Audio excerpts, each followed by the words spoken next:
Good evening students. मैं विकास परमार एक बार फिर आप लोगों का स्वागत करता हूं। तो बच्चों, जो आपके हरियाणा के अंदर जितने भी प्रीवियस क्वेश्चन आए हैं, मैं उसकी सीरीज स्टार्ट कर रहा हूं आप लोगों के लिए। तो आज का जो पहला क्वेश्चन है, ये प्रीवियस क्वेश्चन है सारे के सारे, ध्यान रखना।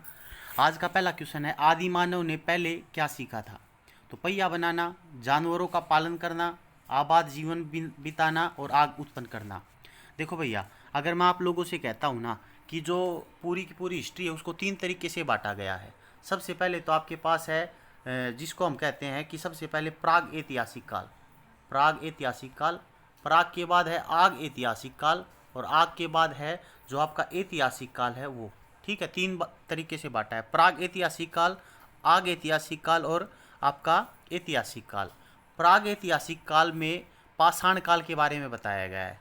पाषाण काल को तीन तरीके से बांटा गया है, पूरा पाषाण काल, मध्य पाषाण काल, नव पाषाण काल। और आग ऐतिहासिक काल जो है वो सिंधु घाटी सभ्यता के बारे में बताता है, और जो ऐतिहासिक काल है वो वैदिक सभ्यता के बारे में बताता है, उत्तर वैदिक सभ्यता के बारे में बताता है। तो जो आपका सबसे पहले पाषाण काल में पूरा पाषाण काल था, उसके अंदर आदि मानव जो था वो एक प्रकार से खाद्य संग्राहक था, मतलब भोजन के लिए एक जगह से दूसरी जगह पे भटकता था। तो उसने सबसे पहले आग उत्पन्न की थी ताकि वो भोजन को पका सके और जीव जंतुओं से अपनी रक्षा कर सके।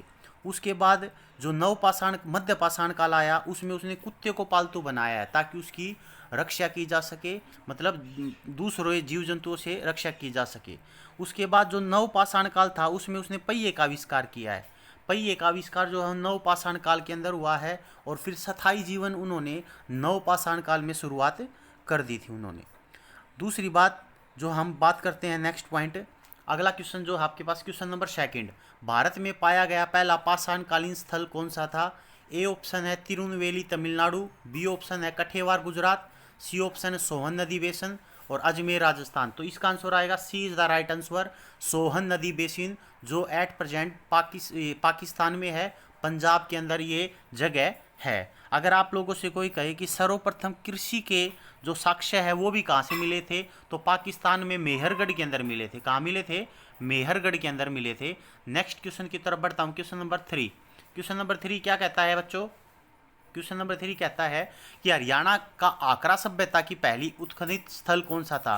तो आकरा सभ्यता, हरियाणा की सभ्यता, उसको आकरा सभ्यता कहा गया है। उसमें पहला जो स्थल था वो उत्खनित कौन सा हुआ था? तो सबसे पुराना सिंधु घाटी सभ्यता स्थल हरियाणा के अंदर कुणाल है, तो उसको ही पहले उत्खनित किया गया था। अगर आपसे कोई कहे कुणाल कहाँ पर है, तो कुणाल फतेहाबाद के अंदर पड़ता है, राखीगढ़ी हिसार के अंदर पड़ता है, मित्ताथल भिवानी के अंदर पड़ता है, और जो कालीबंगन है ये राजस्थान के अंदर पड़ता है।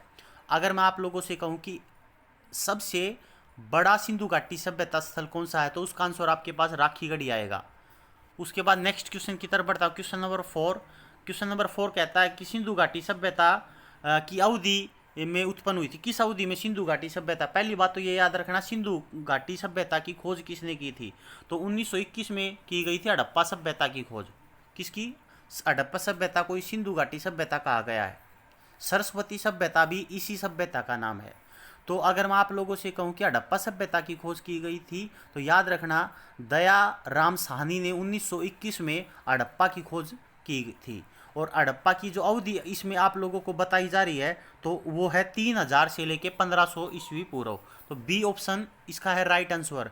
वैसे कई किताबों में आप लोगों को 2500 से लेके 1750 भी मिल सकता है, तो ये भी उसका राइट आंसर होगा, 2500 से लेके 1750 ईस्वी पूर्व।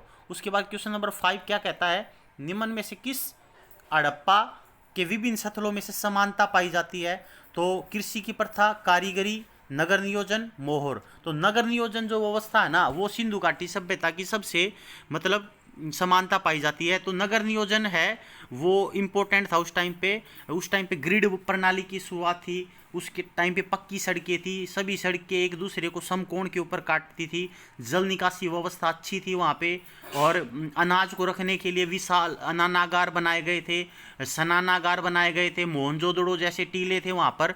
बहुत ज़बरदस्त सभ्यता थी वो। उसके बाद क्वेश्चन नंबर 6 के ऊपर आता हूँ मैं। क्वेश्चन नंबर 6 क्या कहता है?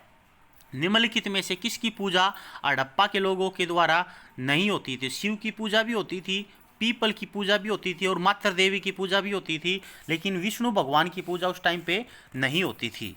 उसके बाद क्वेश्चन नंबर 7 क्या कहता है, इनमें से कौन सा भारत में सबसे बड़ा हड़प्पा सभ्यता स्थल है। तो सबसे बड़े की बात कर रहा है, तो सबसे बड़ा राखीगढ़ी है और सबसे पुराना कुणाल है। कुणाल फतेहाबाद के अंदर पड़ता है, राखीगढ़ी हिसार के अंदर पड़ता है, बनावली फतेहाबाद के अंदर पड़ता है और जो बिरडाना है ये भी फतेहाबाद के अंदर पड़ता है। उसके बाद नेक्स्ट क्वेश्चन की तरफ बढ़ता हूँ। क्वेश्चन नंबर 8, निम्नलिखित जिलों में से किसमें हड़प्पा सभ्यता का राखीगढ़ स्थल खोदा गया था। तो राखीगढ़ी कहाँ पर है आपको बता चुका हूँ मैं, हिसार के अंदर राखीगढ़ी है। उसके बाद अगर मैं आप लोगों से कहूँ कि एक पूछेगा आपसे दक्ष खेड़ा कहाँ पर है, तो दक्ष खेड़ा रोहतक के अंदर है, कुणाल फतेहाबाद के अंदर है और जो दौलतपुर है वो कुरुक्षेत्र के अंदर है। उसके बाद क्वेश्चन नंबर 9, निम्नलिखित में से कौन सा स्थल हड़प्पा संस्कृति का स्थल नहीं है। राखीगढ़ी भी है जो हिसार में है, बनावली है फतेहाबाद में, दौलतपुर दौलत है जो मिट्टी में मिल जानी है और दौलतपुर जो है वो कुरुक्षेत्र के अंदर आपको मिलेगा देखने को। तो Faridabad is the wrong answer, तो इसमें फरीदाबाद नहीं होगा आपके पास। उसके बाद क्वेश्चन नंबर 10, क्वेश्चन नंबर 10 क्या कहता है, मोहनजोदड़ो में मिली सबसे महत्वपूर्ण संरचना कौन सी थी। तो मंदिर नहीं, महल नहीं, टावर नहीं, महान स्नानागार पाया गया मोहनजोदड़ो। वैसे अगर मैं आप लोगों से कहूँ मोहनजोदड़ो की खोज किसने की थी, तो याद रखना जो है जोड़ में राख मिली है, तो राख से याद रखना राखलदास बनर्जी। तो मोहनजोदड़ो की खोज राखलदास बनर्जी ने की थी।